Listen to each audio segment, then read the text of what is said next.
Hello friends, আপনি কোনদিন চিন্তা করেছেন যে আসল কোটিপতি কিভাবে লাইফটি ব্যতীত করে? হয়তো আপনার ব্রেনের মধ্যে বড় বড় বাংলা, চমকানো গাড়ি এবং লাক্সারি লাইফ স্টাইলের ছবি আপনার সামনে আসছে। কিন্তু কি হবে যদি আমি আপনাকে বলি যে আসল মিলেনিয়ার আমাদের চিন্তা থেকে সম্পূর্ণ ভিন্ন থাকে, আলাদা থাকে।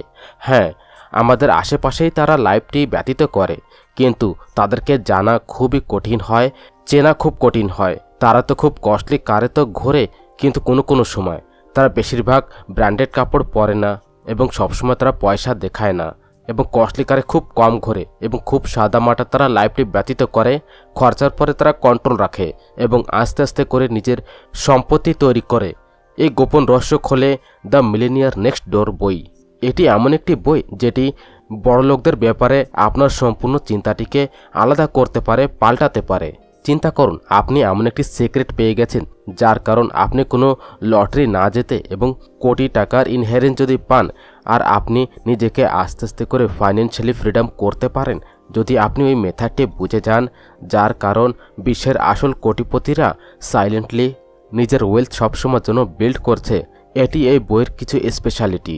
এই বইটি আপনাকে দেখায় যে ধনী হবার জন্য ফ্ল্যাশি লাইফস্টাইল নয়, আসলে সঠিক ফাইন্যান্সিয়াল হ্যাবিট প্রয়োজন পড়ে। আর এটি তো শুধুমাত্র একটি স্টার্টিং। আপনি কি জানেন যে বেশিরভাগ ধনী লোকেরা নিজের ইনকামের বেশিরভাগ সেভিং করে না, কোনো কারণ ছাড়া খরচা করে না? তাদের লাইফস্টাইল আমাদের আশেপাশের দেখানো লোকেদের থেকে সম্পূর্ণভাবে আলাদা থাকে। তারা কোনো কস্টলি রেস্টুরেন্টে প্রত্যেক রাত্রে ডিনার করে না। তারা প্রত্যেক বছর নতুন নতুন কার মোটে কিনে না এবং সবথেকে প্রয়োজনীয় কথা, তারা অন্যদের চোখে রিচ দেখার জায়গাতে সত্যিকারের ফাইন্যান্সিয়ালি ইন্ডিপেন্ডেন্ট হবার পরে ফোকাস করে। এবার আপনি চিন্তা করুন যে আপনার আশেপাশে এরকম কয়েকজন লোক থাকবে যে তারা কস্টলি কারে ঘুরে, ব্র্যান্ডেড কাপড় পরে, কিন্তু আসলে তাদের ব্যাংক অ্যাকাউন্টের মধ্যে কোনো কিছুই থাকে না। তারা শুধুমাত্র বাইরে থেকে ধনী দেখা যায়, কিন্তু ভেতর থেকে তারা খুব ধারে ডুবে থাকে। অন্যদিকে আসল কোটিপতিরা নিজের ইনকামটি সেভিং করে, সঠিক জায়গায় ইনভেস্ট করে এবং আস্তে আস্তে করে নিজের ফাইন্যান্সিয়াল ফ্রিডমের দিকে আগে বেড়ে যায়। এই মাইন্ডসেট দ্য মিলেনিয়ার নেক্সট ডোর বইটি আমাদেরকে শেখায়। এবং সবথেকে ইন্টারেস্টিং কথা এটি যে এই বইয়ের মতেই বেশিরভাগ কোটিপতিরা সেলফ মেড থাকে, মানে হচ্ছে তারা নিজেই নিজের পরিশ্রমের ভিত্তিতে তারা ধনী হয়েছে না, তারা তাদের পূর্বপুরুষের টাকা মোটেই পায়নি। তারা নিজের পয়সাটিকে ওয়াইজলি ম্যানেজ করেছে, বেকার কোনো খরচা থেকে তারা সেভিং করেছে এবং নিজের ইনকামটিকে সঠিক জায়গায় ইনভেস্ট করেছে। তাহলে এবার প্রশ্ন এটি ওঠে যে আপনিও তাদের মতোই ওই রকম ধনী হতে চান? উত্তর হচ্ছে হ্যাঁ, কিন্তু শুধুমাত্র তখন যখন আপনি তাদের মতো ফাইন্যান্সিয়াল কিছু হ্যাবিট আপন করেন। যদি আপনি জানতে চান যে আসলে সত্যিকারের ধনী লোকেরা কিভাবে চিন্তা করে, কিভাবে খরচা করে এবং কিভাবে আস্তে আস্তে করে নিজের ওয়েলথটিকে বিল্ড করে, তাহলে এই ভিডিওটিকে আপনি শেষ পর্যন্ত অবশ্যই দেখুন। কারণ আজকে আমি আপনাদের দ্য মিলেনিয়ার নেক্সট ডোর বইটির সম্পূর্ণ সামারিটিকে খুব সহজ এবং ইন্টারেস্টিংভাবে বুঝতে যাচ্ছি। এই অডিওটির পরে আপনি ধনীটিকে নিয়ে বড়লোক হবার ব্যাপারে আপনার চিন্তাটি সম্পূর্ণভাবে পরিবর্তন হয়ে যাবে। তাহলে আসুন শুরু করি।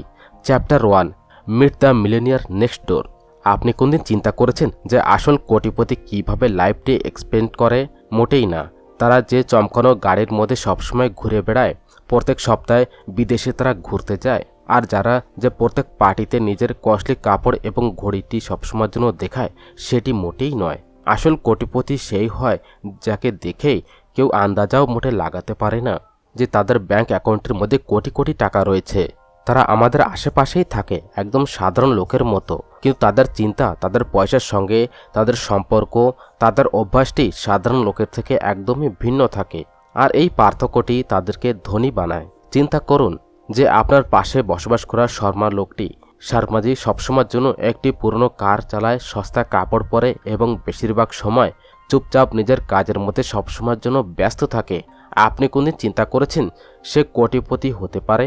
হয়তো না। কারণ হচ্ছে যে আমরা বড়লোকটিকে সবসময় দেখানোর সঙ্গে কানেক্টেড করি।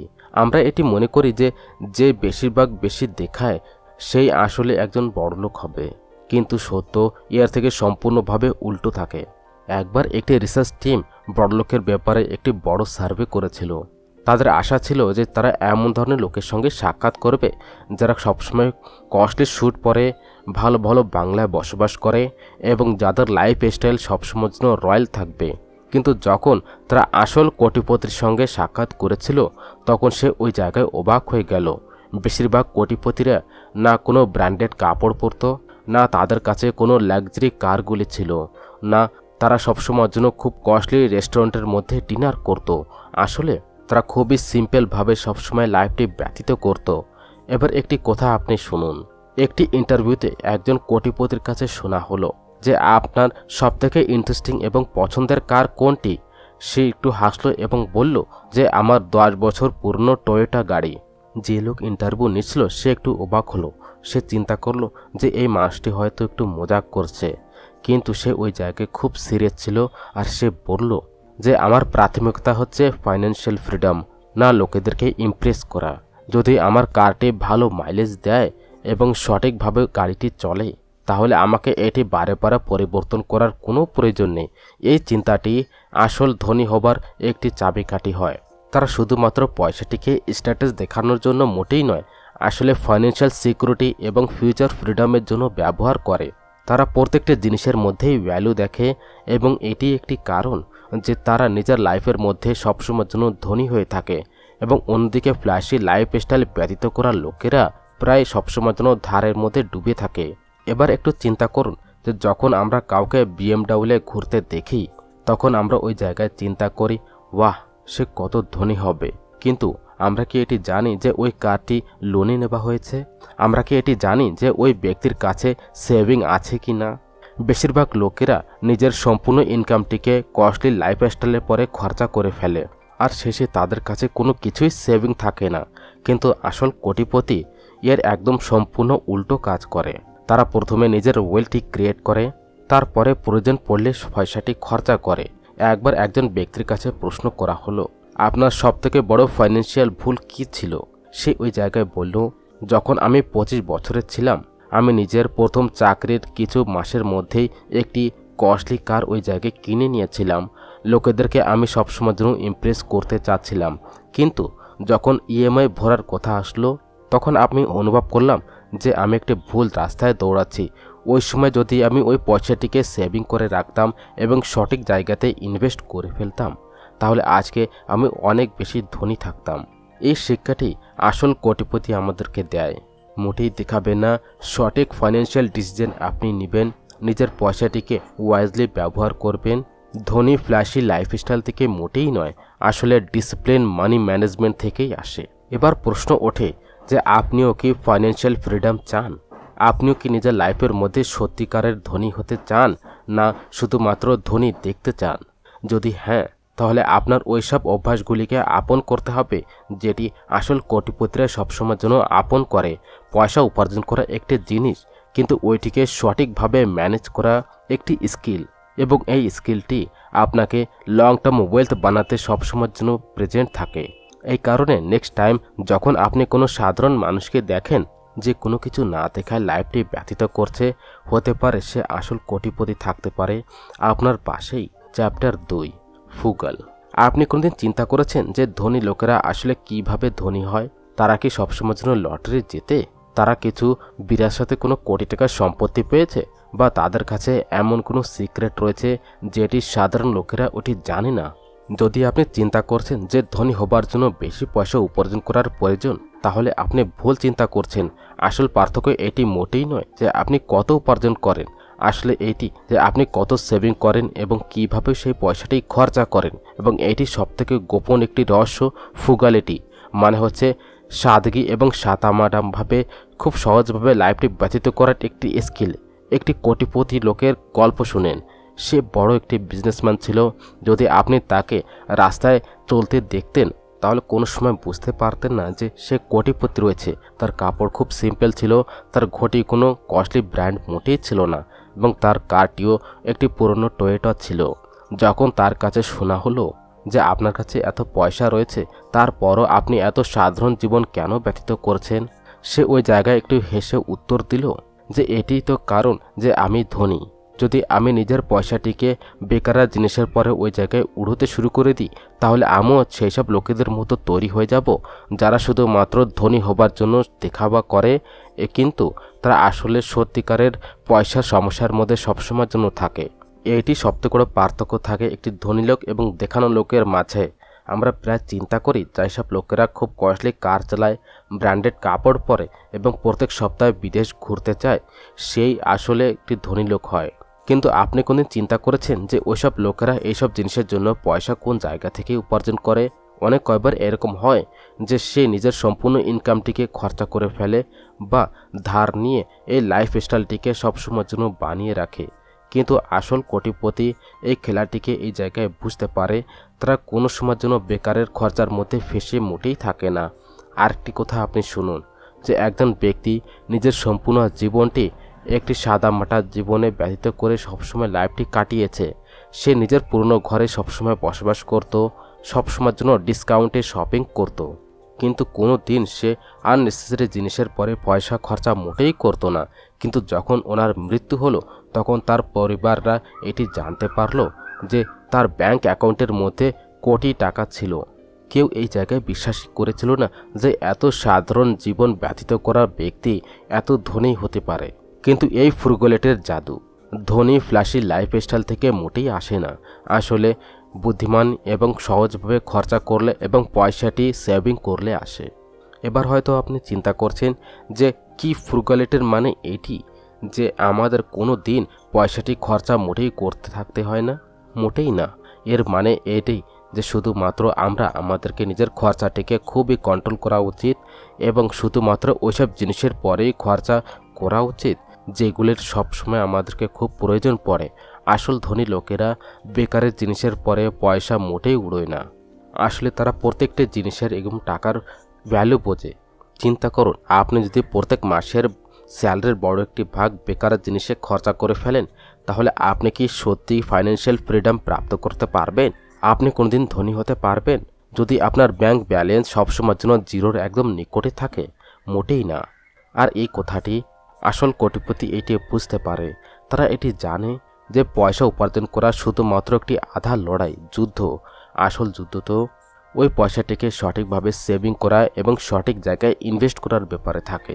যদি আপনি চিন্তা করেন যে কোটিপতি হবার জন্য আপনাকে কোনো জাদুই ফর্মুলা প্রয়োজন পড়বে, তাহলে আপনি ওই জায়গায় ভুল রয়েছেন। আপনাকে শুধুমাত্র একটি সিম্পল অভ্যাস প্রয়োজন পড়বে, ফ্রুগল হবার একটি অভ্যাস। যত আপনি নিজের ইনকামটিকে ওয়াইজলি ম্যানেজ করবেন, ততই বেশি আপনি ফাইন্যান্সিয়াল ফ্রিডমের একদম নিকটে পৌঁছবেন। তাহলে এবার প্রশ্ন এইটি ওঠে যে আপনি কি ওইসব লোকেদের মধ্যে থেকে একজন হতে চান যারা শুধুমাত্র ধনী দেখা যায়, বা ওইসব লোকেদের মধ্যে যারা সত্যিকারের ধনী হয়ে থাকে? যদি আপনার উত্তরটি দ্বিতীয় অপশন থাকে, তাহলে আপনি নিজের স্পেন্ডিং হ্যাবিটটিকে এই জায়গায় পরিবর্তন করতে হবে। কারণ আসল ধনী লোকেরা নিজের সিম্পলিসিটির মধ্যেই সবথেকে বড় শক্তি সবসময়ের জন্য লুকিয়ে রাখে। Chapter 3, time, energy and money. আপনি কোনোদিন চিন্তা করেছেন যে আপনার কাছে সবথেকে দামি জিনিস কোনটি রয়েছে? পয়সা? মোটেই না। গাড়ি, ঘর, ব্যাংক ব্যালেন্স? মোটেই না। সবথেকে দামি জিনিস হচ্ছে যে সময়। কারণ পয়সা তো আপনি পুনরায় উপার্জন করতে পারবেন, কিন্তু হারিয়ে যাবার সময়টি কোনো দিন ফিরে আসে না। এটাই একটি কারণ যে আসল কোটিপতিরা নিজের সময়টিকে সবথেকে বেশি ভ্যালু দেয়। তাদের জন্য সময়টি, এনার্জি এবং পয়সা শুধুমাত্র একটি রিসোর্সেস মোটেই থাকে না। আসলে এই তিনটি তাদের লাইফের সবথেকে বড় একটি অ্যাসেট, সম্পত্তি হয়। এবং যে এই তিনটি জিনিসটিকে খুব বুদ্ধিমানের সঙ্গে ম্যানেজ করে ফেলে, সেই আসলে একজন ধনী হয়। একটি কথা শুনুন, যে একজন ব্যক্তি ছিল যে প্রত্যেক দিন 12 থেকে 14 ঘন্টা সবসময় কর্ম করত, কিন্তু তারপরও সে সবসময় পয়সার সমস্যার সঙ্গে সম্মুখীন হতো। অন্যদিকে আরেকজন ব্যক্তি ছিল যে শুধুমাত্র 6 থেকে 8 ঘন্টা কাজ করত এবং ফাইন্যান্সিয়াল ফ্রিডম এনজয় করছিল। পার্থক্য কী ছিল? প্রথম ব্যক্তি শুধুমাত্র ওই জায়গায় দৌড়াচ্ছিল, প্রত্যেকবার সে বিজি থাকতো, সবসময় যে ক্লান্ত থাকতো, এবং অন্য ব্যক্তি ওই জায়গায় স্মার্ট ওয়ার্ক করছিল। সে নিজের সময় এবং এনার্জির সঠিক ব্যবহার ওই জায়গায় করছিল এবং পয়সাটিকে নিজের জন্য সবসময় কাজে লাগাচ্ছিল। বেশিরভাগ লোকেরা পয়সাটি উপার্জন করার চক্করে এত বেশি পরিমাণে ডিপ হয়ে যায় যে সে ভুলে যে আসল ধনী পয়সা থেকেই নয়, টাইম এবং এনার্জির সঠিক স্ট্র্যাটেজি থেকে আসে। যদি কোনো ব্যক্তি রাত দিন সবসময়ের জন্য পরিশ্রম করছে কিন্তু তার ইনকাম ওই জায়গায় মোটেই বাড়ছে না, তাহলে এর মানে এটি সে একটি ভুল ডাইরেকশানে দৌড়াচ্ছে। আসল কোটিপতি তো শুধুমাত্র হার্ডওয়ার্কই করে না, সে বুদ্ধিমানের সঙ্গে ওই জায়গায় কাজ করে। সে নিজের সময়টি ওইসব কাজের মধ্যে ইনভেস্ট করে যেটি লং টার্ম ওয়েলথ সবসময়ের জন্য ক্রিয়েট করে দেয়, না শুধুমাত্র ইমিডিয়েট ইনকাম ওই জায়গায় নিয়ে আসে। একজন কোটিপতির কাছে একটি কথা শোনা হলো যে আপনার সবথেকে ভালো ইনভেস্টমেন্ট কী ছিল। সে ওই জায়গায় উত্তর দিল, আমার টাইম। আমি শিখেছি যে কীভাবে নিজের সময়টিকে সঠিক ব্যবহার করে পয়সাটি উপার্জন করা যায় এবং পয়সাটিকে ঠিক এরকমভাবে ইনভেস্ট যেন করা হয় যে সে অটোমেটিক্যালি আরও বেশি যেন পয়সা সে বানায়। এই চিন্তাটি ওনাকে সাধারণ লোকের থেকে একটু আলাদা করে। চিন্তা করুন যে যদি আপনার কাছে দিনের 24 ঘন্টা যদি থাকে কিন্তু আপনি নিজের বেশিরভাগ সময়টি এরকম ধরনের কাজের মধ্যে নষ্ট করছেন যেটি আপনার ফাইন্যান্সিয়াল গ্রোথের মধ্যে কোনো ধরনের সাহায্য মোটেই করছে না, তাহলে আপনি কি সত্যিই ধনী হতে পারবেন? মোটেই না। আর এই কথাটি আসল কোটিপতিরা বোঝায়। তারা এটি জানে যে প্রত্যেক মিনিটের একটি ভ্যালু থাকে, দাম থাকে। এই কারণে তারা নিজের সময় এবং এনার্জি ওইসব কাজের মধ্যে ইনভেস্ট করে যেটি তাদেরকে লং টার্ম ফাইন্যান্সিয়াল সাকসেস সবসময়ের জন্য দিতে পারে। এবার আপনি চিন্তা করুন, যখন কোনো ব্যক্তি সারা দিন শুধুমাত্র টিভি দেখতেই থাকে, সোশ্যাল মিডিয়া স্ক্রল করতেই থাকে এবং বেকারের খরচা করে, তাহলে সে কি করছে? সে শুধুমাত্র নিজের সময় এবং এনার্জি ওই জায়গায় নষ্ট করছে। আর অন্যদিকে আসল কোটিপতি ওই সময়টিকে নতুন স্কিল শিখতে, নিজের বিজনেসের পরে কাজ করার জন্য বা সঠিক ফাইন্যান্সিয়াল ডিসিশন নিতে ওই জায়গায় লাগিয়ে দেয়। আর এটি এবং এই পার্থক্যটি তাকে ধনী করে তোলে। একজন ব্যক্তি ছিল যে প্রত্যেক দিন শুধুমাত্র নিজের চাকরির পরে ডিপেন্ড ছিল। সে যত বেশি উপার্জন করত সব কিছু ওই জায়গায় খরচা করে ফেলতো। সে এটি মনে করত যে ওই জায়গায় সে পরিশ্রম করছে, কিন্তু আসলে সে শুধুমাত্র নিজের সময়টিকে ওই জায়গায় সেল করছে। অন্যদিকে আরেকজন ব্যক্তি ছিল যে নিজের ইনকামটিকে স্মার্টলি ইনভেস্ট করেছিল, নিজের স্কিলটিকে ওই জায়গায় গ্রো করেছিল এবং আস্তে আস্তে করে এমন একটি লাইফ তৈরি করেছিল যে জায়গায় সে পয়সার চিন্তা মোটেই করতে হতো না। এবার আপনি বলুন যে কে আসল ধনী হয়েছে?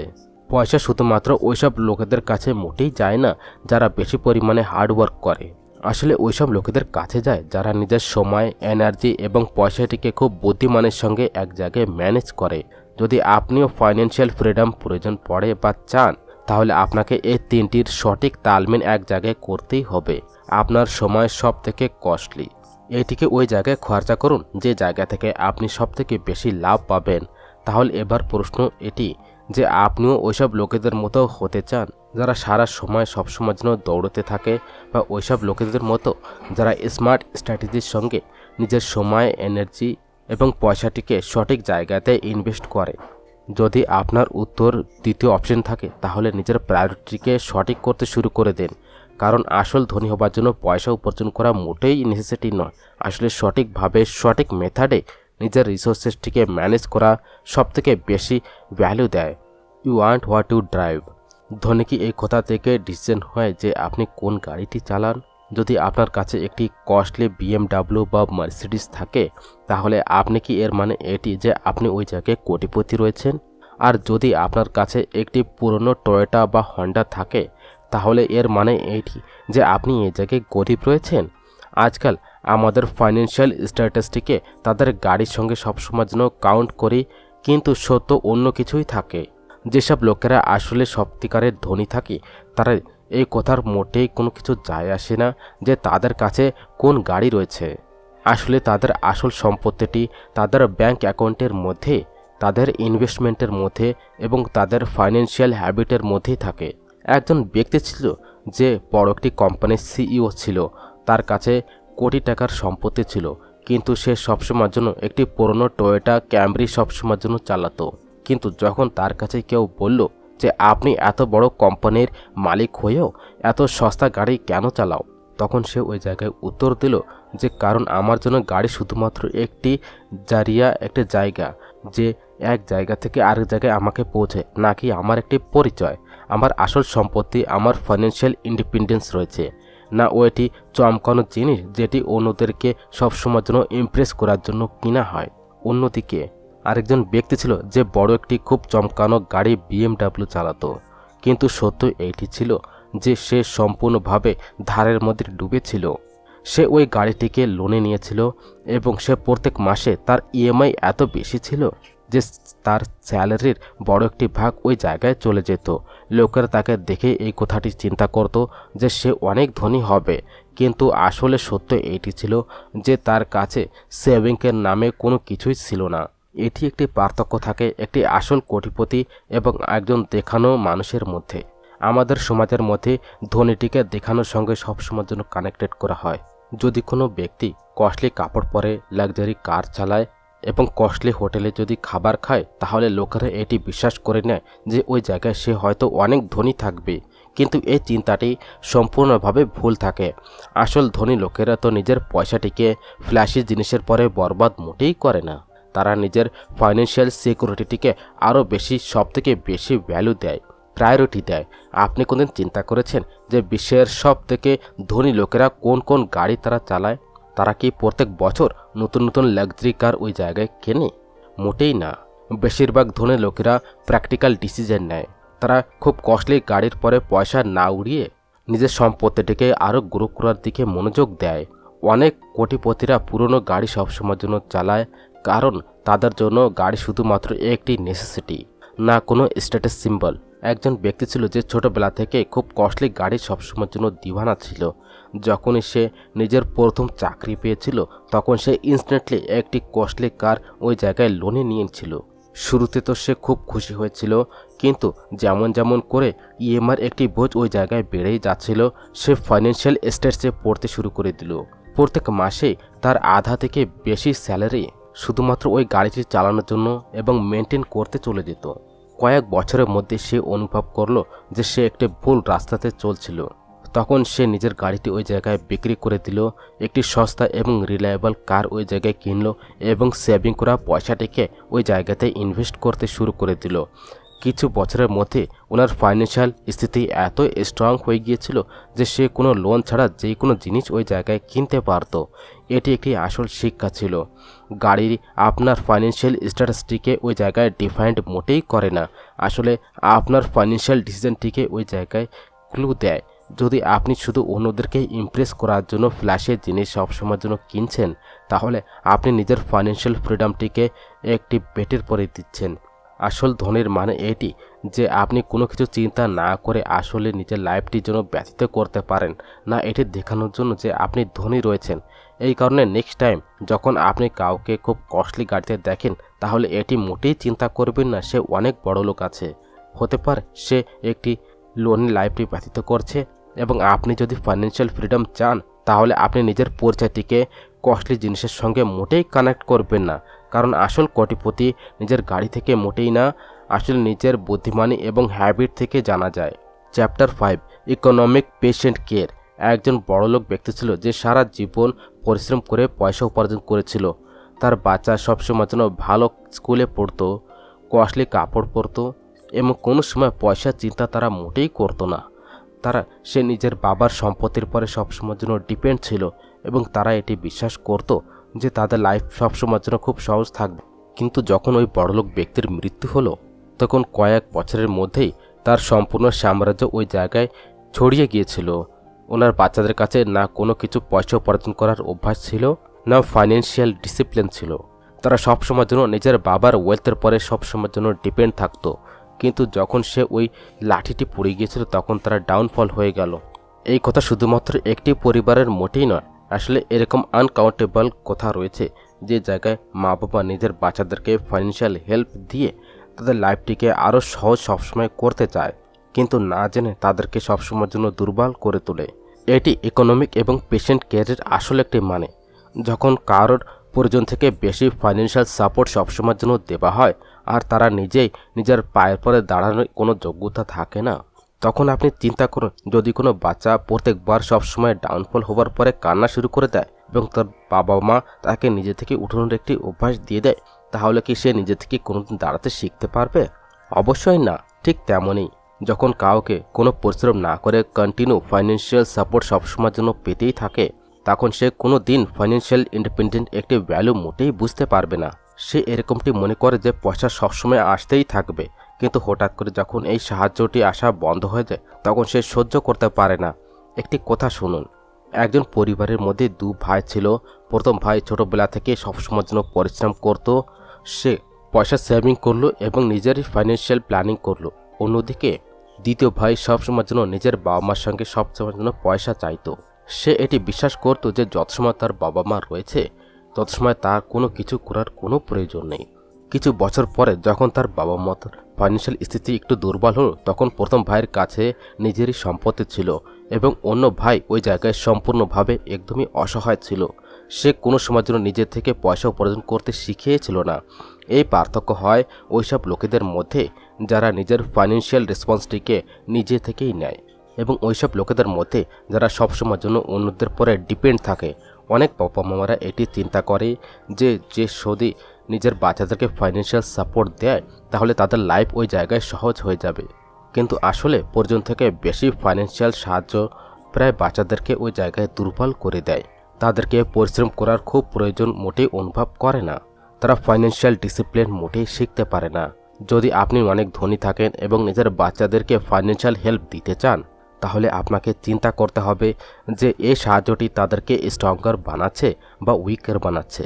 আসল ফাইন্যান্সিয়াল ফ্রিডম তখন আসে যখন মানুষ নিজেই নিজের উপার্জনটিকে ডিসিশনের উপরে নিজের দমের পরে দাঁড় হয়ে থাকে। ওইসব লোকেরা যারা সবসময় অন্যদের ফাইন্যান্সিয়ালের পরে সবসময়ের জন্য ডিপেন্ড থাকে, কোনো সময় যেন আসল ধনী প্রাপ্ত করতে পারে না। এবার আপনি চিন্তা করুন আপনার কি ফাইন্যান্সিয়াল ইন্ডিপেন্ডেন্স প্রয়োজন বা শুধুমাত্র টেম্পোরারি কমফর্ট? আপনি কি চান যে আপনার নেক্সট জেনারেশন সত্যি একটি ফাইন্যান্সিয়ালি স্ট্রং হোক বা শুধুমাত্র আপনার সম্পত্তির পরে তারা ডিপেন্ড থাকবে? যদি আপনি ফাইন্যান্সিয়াল সাকসেস প্রয়োজন পড়ে তাহলে আপনাকে সঠিক ডিসিশন নিতে হবে, কারণ আসল ধনী শুধুমাত্র পয়সা থেকে মোটেই নয়, আসলে ওই মাইন্ডসেট থেকে আসে যেটি আপনাকে সেলফ সাফিসিয়েন্ট করে তোলে। Chapter 6, affirmative action, family style. আপনি কোনদিন চিন্তা করেছেন যে কিছু পরিবারের মধ্যে বড়লোক স্টেপে স্টেপ জেনারেশন কীভাবে বেড়ে যায় এবং কোনো পরিবারের মধ্যে এক পিঢ়ি জেনারেশন ধনী থাকে এবং নেক্সট পিঢ়ি তারা গরিব হয়ে যায়? আমাদের মধ্যে থেকে বেশিরভাগ লোকেরা চিন্তা করি যে মা বাবা যদি ধনী থাকে তাহলে তাদের বাচ্চাও ধনী হবে, কিন্তু আসলে সত্য এর থেকে সম্পূর্ণভাবে ভিন্ন থাকে। অনেক কবার বাবা মা থেকে প্রয়োজন বেশি ফাইন্যান্সিয়াল সাহায্য তাদের বাচ্চাদেরকে আরও স্ট্রং করার জায়গাতে তাদেরকে আরও বেশি দুর্বল করে দেয়। একটি ধনী লোক ছিল যে নিজের পরিশ্রম করে কোটি কোটি টাকা ওই জায়গায় উপার্জন করেছিল। সে নিজের বাচ্চাদেরকে খুব কষ্টলি শিক্ষা দিয়েছিল, প্রত্যেক প্রয়োজনটি ওই জায়গায় পরিপূর্ণ করেছিল এবং সে কোনো জিনিসের অভাব সে দেখাতে দিল না। কিন্তু সে একটি ভুল ওই জায়গায় করে ফেলল যে সে নিজের বাচ্চাদেরকে ফাইন্যান্সিয়াল স্ট্রাগলের আসলে একটি মানে ওই জায়গায় কোনো দিন শিখেছিল না। তার বাচ্চারা সবসময় এই ভরসায় থাকতো যে তাদের বাবার পয়সাটি ওই জায়গায় সবসময় সামলিয়ে নেবে। সে কোনো দিন নিজে থেকে পরিশ্রম করার প্রয়োজন মোটেই অনুভব করেনি। আর ফল এটি হলো যে যখনই বাবার সাহায্যটি ওই জায়গায় আসা বন্ধ হয়ে গেল, সে লাইফের আসল সত্যের সঙ্গে সম্মুখীন হতে পারছিল না। আর কয়েক বছরের মধ্যেই তার সম্পূর্ণ ওয়েলথটি ওই জায়গায় শেষ হয়ে গিয়েছিল। আর দ্বিতীয় দিকে দেখুন, আরেকজন ধনী ব্যক্তি ছিল যে নিজের বাচ্চাদেরকে ওই জায়গায় ফাইন্যান্সিয়াল ডিসিপ্লিন শিখিয়েছিল। সে তাদেরকে ওই জায়গায় ছোটোবেলা থেকে পয়সার একটি ভ্যালু শিখিয়েছিল, তাদের কম সময়ের মধ্যে নিজের থেকে কাজ করার একটি অভ্যাস দেখিয়েছিল এবং তাদের প্রত্যেকটি ডিমান্ড পরিপূর্ণ করার জায়গাতে তাদেরকে স্মার্ট ফাইন্যান্সিয়াল ডিসিশন নেবারটি শিখিয়েছিল। কয়েক বছরের মধ্যে যখন এই বাচ্চাগুলি ওই জায়গায় বড় হয়ে গিয়েছিল, সে নিজের দমের পরে ওই জায়গায় কোটিপতি হয়ে গিয়েছিল। তাদের বাবার সম্পত্তিটি ওই জায়গায় তাদের জন্য শুধুমাত্র একটি বোনাস ছিল না, তাদের লাইফের একটি সাহারা। এটি একটি পার্থক্য হয়। যদি আপনি নিজের বাচ্চাদেরকে ফাইন্যান্সিয়াল সিকিউরিটি ওই জায়গায় দিতে চান তাহলে শুধুমাত্র পয়সা দেওয়াটি মোটেই ইনাফ নয়, তাদেরকে ফাইন্যান্সিয়াল রেসপন্সিবিলিটি শেখানো খুবই প্রয়োজন। যদি তাদেরকে কোনো পরিশ্রম না করে সব কিছু দিয়ে দেন তাহলে সে কোনো দিন নিজে থেকে ডিসিশন নেওয়াটি শিখতে পারবে না এবং যখন আসল দুনিয়ার সঙ্গে সবসময় সম্মুখীন হবে তখন সে লড়াই করার জায়গাতে হার মেনে নেবে। একবার চিন্তা করুন, যদি কোনো বাচ্চাকে ওই জায়গায় প্রত্যেকবার ডাউনফল হওয়ার পরে পুনরায় যদি উঠানো হয় তাহলে কি সে নিজে থেকেই দাঁড় হতে শিখতে পারবে? অবশ্যই না। ঠিক তেমনই যদি আপনি নিজের বাচ্চাদেরকে প্রত্যেক ফাইন্যান্সিয়াল চ্যালেঞ্জের সঙ্গে সেভিং করতে থাকেন, তাহলে সে কোনোদিন পয়সাটি সামলানো শিখতে পারবে না। অনেক ধনী পরিবারের মধ্যে এটি সবথেকে বড় একটি সমস্যা হয়। বাবা মা এটি চিন্তা করে যে সে নিজের বাচ্চাকে ফাইন্যান্সিয়াল হেল্প দিয়ে তার লাইফটি ওই জায়গায় খুব সহজ করছে, কিন্তু আসলে সে তাকে খুব দুর্বল করে তুলছে। আরেকটি কথা আপনি এই জায়গায় শোনেন, দুজন ভাই ছিল, একজনকে সবসময়ের জন্য ঘর থেকে ফাইন্যান্সিয়াল সাপোর্ট সবসময়ের জন্য পেত, আর দ্বিতীয় সে নিজে থেকে উপার্জন করার জন্য এবং পয়সাটি ম্যানেজ করার অভ্যাসটি ওই জায়গায় করে ফেলেছিল। যখন দুজনের বয়স 30 বছরের নিকট গেল, তখন প্রথম ভাই এখনও পর্যন্ত সে নিজের মা বাবার সাহায্যের পরে ডিপেন্ড ছিল এবং দ্বিতীয় ভাই ফাইন্যান্সিয়াল ইন্ডিপেন্ডেন্সটিকে ওই জায়গায় এনজয় করছিল। প্রথম ভাই নিজেকে সামলাতে পারল না এবং দ্বিতীয় ভাই কোনো সমস্যা ছাড়া নিজের লাইফটিকে আরও আগে নিয়ে যাচ্ছিল। যদি আপনি নিজের বাচ্চাকে ফাইন্যান্সিয়াল সিকিউরিটি দিতে চান, তাহলে শুধুমাত্র পয়সা মোটেই দিবেন না, আসলে পয়সা উপার্জন করার, সেভিং করার এবং সঠিকভাবে খরচা করার শিক্ষাটি দিন। তাদের ফাইন্যান্সিয়াল ইন্ডিপেন্ডেন্সের মহত্বটি জানান, নাকি শাইনি পয়সা খরচা করার অভ্যাসটা দিন। আসলে সঠিক ধনী তার থেকে মোটেই আসে না, ওই মাইন্ডসেট থেকে আসে যেটি আপনাকে সেলফ সাফিসিয়েন্ট করে তোলে। আপনি কি নিজের নেক্সট জেনারেশনকে সত্যিকারের ধনী করতে চান, বা তাকে শুধুমাত্র টেম্পোরারি ফাইন্যান্সিয়ালি কমফোর্টেবল করে রাখতে চান? নির্ধারণাটি আপনার হাতে। চ্যাপ্টার 7, ফাইন্ড ইওর নিশ। আপনি কোনদিন চিন্তা করেছেন যে কিছু লোকেরা শুধুমাত্র স্বপ্ন দেখতেই থাকে, কিন্তু কিছু লোকেরা ওই স্বপ্নটিকে সত্য করতে সবসময়ের জন্য রেডি থাকে? আপনার কি অনুভব হচ্ছে যে শুধু ধনী হবার জন্য শুধু হার্ডওয়ার্ক করা উচিত? যদি হ্যাঁ, তাহলে আপনাকে একবার পুনরায় চিন্তা করতে হবে, কারণ আসল কোটিপতি হবার গোপন রহস্যটি শুধুমাত্র হার্ডওয়ার্কের মধ্যেই নয়, আসলে সঠিক ডাইরেকশনে পরিশ্রম করা। আর এটি সবথেকে বড় পার্থক্য থাকে ওইসব লোকেদের মধ্যে যারা নিজের সম্পূর্ণ জীবনটি পয়সার পিছনে সবসময় দৌড়ি কাটিয়ে দেয়, এবং ওইসব লোকেদের মধ্যে যারা নিজেরাই পয়সা উপার্জন করার একটি মেশিন হয়ে যায়। একজন লোক ছিল যে সারা দিন রাত পরিশ্রম করত, তার স্যালারি ওই জায়গায় ভালো ছিল, কিন্তু তারপর সে কোনো দিন বেশি ধনী হতে পারল না। আর অন্যদিকে আরেকজন ব্যক্তি ছিল যে বেশি তো পরিশ্রম মোটে করতো না, কিন্তু সে নিজের একটি নিশ ওই জায়গায় খুঁজে বের করেছিল, একটি এরকম ধরনের কাজ যার মধ্যে ওনার স্কিল ছিল, সে ওই কাজটি করতে মজা পেত এবং যার মধ্যে খুব কম কম্পিটিশন ছিল। কয়েক বছরের মধ্যে সে কোটিপতি হয়ে গিয়েছিল এবং প্রথম ব্যক্তি এখনও পর্যন্ত পয়সার জন্য সবসময়ের জন্য হার্ডওয়ার্ক করছিল। এটি একটি আসল পার্থক্য। যদি আপনিও ফাইন্যান্সিয়াল সাকসেস পর্যন্ত চান, তাহলে আপনাকেও নিজের নিশটি ওই জায়গায় খুঁজে বের করতে হবে। মানে হচ্ছে যে আপনাকে ওই ফিল্ডটি খুঁজে বের করতে হবে যে জায়গায় আপনার স্কিল, প্যাশন এবং মার্কেট ডিমান্ড এক জায়গায় হয়। যদি আপনি শুধুমাত্র এই চিন্তার মধ্যে সবসময় ফেসে থাকেন যে আমার বেশি পয়সা উপার্জন করতে হবে, কিন্তু এটি আপনি যদি না বোঝেন যে কোন জায়গা থেকে উপার্জন করতে হবে, তাহলে হয়তো আপনি কোনো দিন ধনী হতে পারবেন না। এই জায়গায় আরেকটি কথা আপনি শুনুন। একজন ব্যক্তি ছিল যে সবসময়ের জন্য নতুন বিজনেস আইডিয়াসের মধ্যে সবসময় হাত মারত। কোনো সময় কাপড়ের বিজনেস করত, কোনো সময় ডিজিটাল মার্কেটিং, কোনো সময় অন্য কোনো বিজনেস, কিন্তু কোনো কাজ সে বেশি লম্বা সময় পর্যন্ত করতে পারেনি। কারণ কি? সে কোনো দিন নিজের একটি সঠিক নিশ কোনোদিন খুঁজে বের করেনি। আর অন্যদিকে তার একটি ফ্রেন্ড ছিল যে শুধুমাত্র একটি ফিল্ডের মধ্যে ফোকাস করেছিল, রিয়েল এস্টেট। সে ওইটি শিখেছিল, ওইটি করলো এবং আস্তে আস্তে করে স্লোলি সেই কাজে সে এক্সপার্ট হয়ে গেল। কয়েক বছরের মধ্যে সে কোটি টাকা উপার্জন করে ফেলেছিল এবং প্রথম ব্যক্তি এখনও পর্যন্ত নতুন আইডিসের মধ্যে সবসময় ঘুলি পাক খাচ্ছিল। এটি একটি শিক্ষা। যদি আপনি ফাইন্যান্সিয়াল সাকসেস চান, তাহলে আপনাকে শুধুমাত্র বেশি পয়সা উপার্জন করার দিকেই নয়, আসলে সঠিক মেথডে সঠিকভাবে পয়সা উপার্জন করার দিকে ফোকাস করতে হবে। আপনাকে বুঝতে হবে আপনার সবথেকে বড় স্ট্রেংথ কী এবং ওই স্ট্রেংথটিকে সঠিক মার্কেটে অ্যাপ্লাই করতে হবে। এবার আপনি চিন্তা করুন, যদি কোনো ব্যক্তি বেশি ভালো লেখে কিন্তু জবরদস্তি সে যদি অন্য কোনো ফিল্ডে চলে যায় আর সে মনে করে ওই জায়গায় বেশি পয়সা রয়েছে, তাহলে কি সে সত্যি ধনী হতে পারবে? অবশ্যই না। কারণ যে কাজের মধ্যে আপনার স্কিল এবং প্যাশন নেই, আপনি ওই কাজে বেশি পর্যন্ত টিকতে পারবেন না। কিন্তু ওই জায়গায় অন্য ব্যক্তি যদি লেখার স্কিলটিকে সঠিকভাবে মার্কেটে নিয়ে যায়, যেমন কন্টেন্ট রাইটিং, কপি রাইটিং বা বুক লেখা, তাহলে সে শুধুমাত্র ভালো পয়সা উপার্জন করবেই না, আসলে সে ওই কাজটি করতে আরও বেশি মজাও পাবে। এটি একটি কারণ যে বেশিরভাগ কোটিপতিরা যে কোনো কাজটিতে অ্যাভারেজ মোটেই থাকে না। আসলে তারা একটি জিনিসের মধ্যে এক্সপার্ট হয়ে যায়। তারা নিজের জন্য একটি নিশ খুঁজে বের করেছে এবং সেইটি নিয়েই থাকে। একটি এরকম ধরনের এরিয়া যার মধ্যে সে সবথেকে বেশি ভ্যালুয়েবল হতে পারবে। এবার প্রশ্ন এটি ওঠে, আপনিও কি নিজের একটি নিশ খুঁজে বের করেছেন, বা এখনও পর্যন্ত ওইসব লোকেদের মতো প্রত্যেক নতুন ট্রেন্ডের পেছনে সবসময়ের জন্য পিছনে দৌড়াচ্ছেন এটি চিন্তা করে যে হয়তো এর থেকে বেশি পয়সা আমরা পাবো? যদি আপনি ফাইন্যান্সিয়াল সাকসেস চান তাহলে এখন থেকেই নিজের স্ট্রেংথ, প্যাশন এবং মার্কেটের ডিমান্ডটিকে বোঝার চেষ্টা করুন।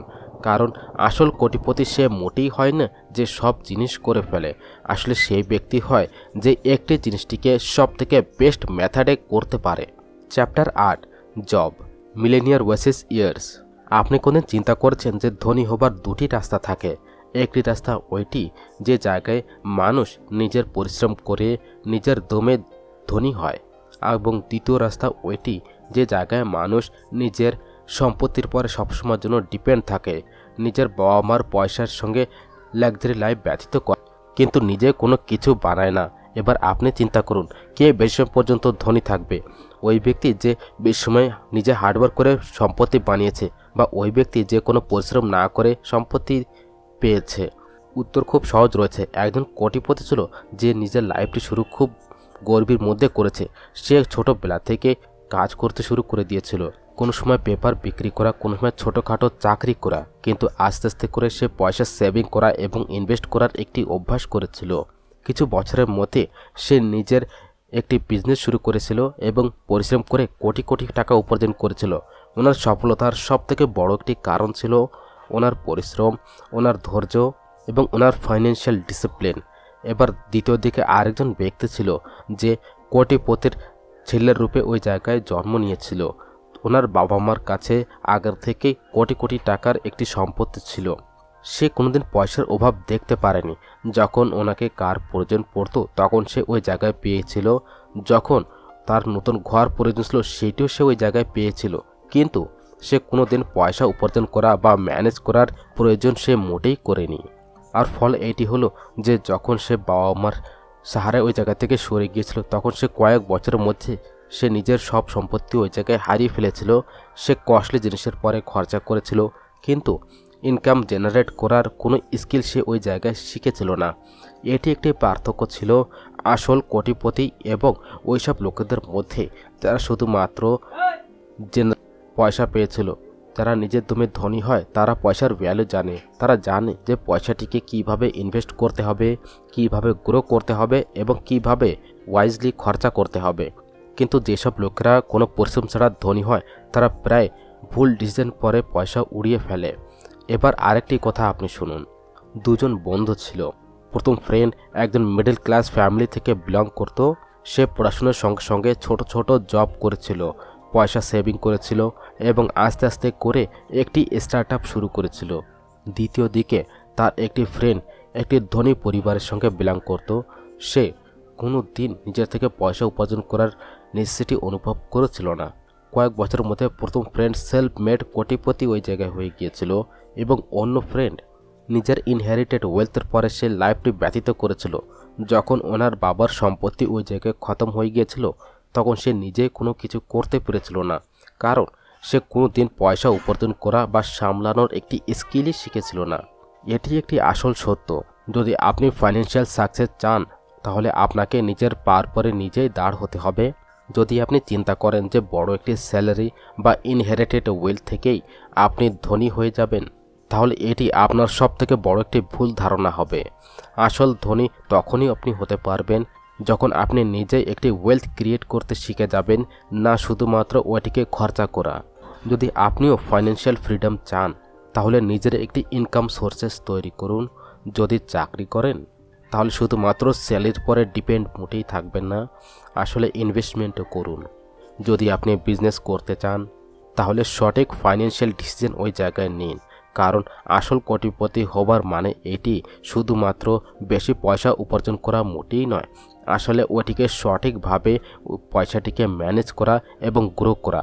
এবার আপনি চিন্তা করুন যে আপনি নিজেই একজন কোটিপতি হতে চান বা শুধুমাত্র কারোর সম্পত্তির পরে আপনি ডিপেন্ড থাকতে চান। নির্ধারণটি আপনার হাতে রয়েছে। এখন সময় পর্যন্ত আমরা জানতে পেরেছি যে আসল কোটিপতিরা কিভাবে চিন্তা করে, কিভাবে লাইফটি ব্যতীত করে এবং কিভাবে ফাইন্যান্সিয়াল ফ্রিডম তারা প্রাপ্ত করে। আমরা দেখেছি যে ধনী হওয়া শুধুমাত্র পয়সা উপার্জন করার মধ্যে মোটেই আসে না, আসলে স্মার্ট ফাইন্যান্সিয়াল হ্যাবিট থেকেই আসে। আসল কোটিপতি ফ্ল্যাশি লাইফস্টাইল মোটেই তারা জীবিত থাকে না, আসলে সাদামাটাভাবে তারা লাইফটি ব্যতীত করে এবং নিজের পয়সাটিকে ওয়াইজলি তারা ইনভেস্ট করে। যদি আপনি ফাইন্যান্সিয়াল সাকসেস চান তাহলে আপনাকে ওই অভ্যাসগুলি আপন করতে হবে যেটি আসল কোটিপতিরা সবসময় আপন করে। আপনাকে নিজের স্পেন্ডিং হ্যাবিটের পরে কন্ট্রোল রাখতে হবে, সেভিংটিকে প্রায়োরিটি দিতে হবে, স্মার্ট ইনভেস্টমেন্ট করতে হবে এবং নিজের সময়, এনার্জি এবং পয়সাটিকে সঠিক জায়গায় লাগাতে হবে। ধনী হবার মানে শুধু বেশি পয়সা উপার্জন করা মোটেই নয়, আসলে নিজের ওয়েলথটিকে সঠিকভাবে ম্যানেজ করা। এবার প্রশ্ন এটি ওঠে যে আপনি কি আসল কোটিপতির মতো লাইফটি ব্যতীত করতে চান বা শুধুমাত্র ধনী হবার জন্য দেখার জন্য পয়সাটি উড়োতে চান। যদি আপনার স্বপ্নটি ফাইন্যান্সিয়াল ফ্রিডম থাকে তাহলে আপনাকে আজকের থেকেই সঠিক ফাইন্যান্সিয়াল ডিসিশন ওই জায়গায় নেওয়া শুরু করতে হবে। দেখার দুনিয়া থেকে একটু বাইরে বের হতে হবে, স্মার্ট মানি ম্যানেজমেন্ট শিখতে হবে এবং নিজের ফাইন্যান্সিয়াল ইন্ডিপেন্ডেন্সটি নিজেই লিখুন।